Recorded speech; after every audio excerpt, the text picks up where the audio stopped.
خوبصورت بات، یعنی صحابہ کرام کے عشق پر قربان یار، حضور کے ایسے جانثار تھے. حضور جنگ کے لیے صف بنا رہے ہیں، صحابہ کرام کو کھڑا کر رہے ہیں، تو چھڑی تھی نبی پاک صلی اللہ علیہ وسلم کے ہاتھ میں، تو اس سے آپ صفوں کو سیدھا فرما رہے تھے.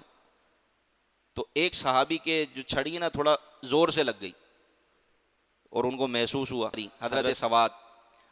تو انہوں نے عرض کی یا رسول اللہ مجھے اس سے تکلیف پہنچی ہے، مجھے بدلہ چاہیے، مجھے قصاص چاہیے، یہ جو چھڑی لگی ہے نا مجھے بدلہ چاہیے.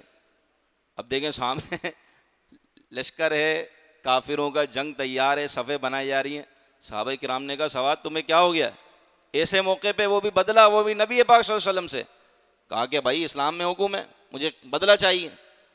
تو حضور علیہ السلام مسکرانے لگے، اور حضور نے جب ان کے چھڑی لگائی تھی تو ان کے پیراہن جو ہے نا وہ چھوٹا تھا، تو پیٹ پر ان کے چھڑی لگی، یعنی پیٹ پہ کپڑا نہیں تھا. تو نبی پاک صلی اللہ علیہ وسلم نے اپنا بھی پیراہن شریف، اپنا جبہ مبارک اوپر اٹھایا اور ان کو چھڑی دی اور کہا کہ لو تم بھی بدلہ لے لو. وہ صحابی رسول تھے، کیا بدلہ لیتے؟ وہ جھوم جھوم کر آئے اور نبی پاک صلی اللہ علیہ وسلم کے شکم اطہر کو چوم لیا، شکم اطہر کو چوم لیا، نبی کے مبارک جسم مبارک کو چوما اور حضور کے گلے لگ گئے. تو حضور نے فرمایا کہ اے سواد یہ کیوں کیا، ایسا کیوں کیا؟ عرض کیا یا رسول اللہ میرے دل میں خواہش جاگی کہ بس اب جنگ شروع ہونے والی ہے، پتہ نہیں میں بچوں نہ بچوں، شہید ہو جاؤں.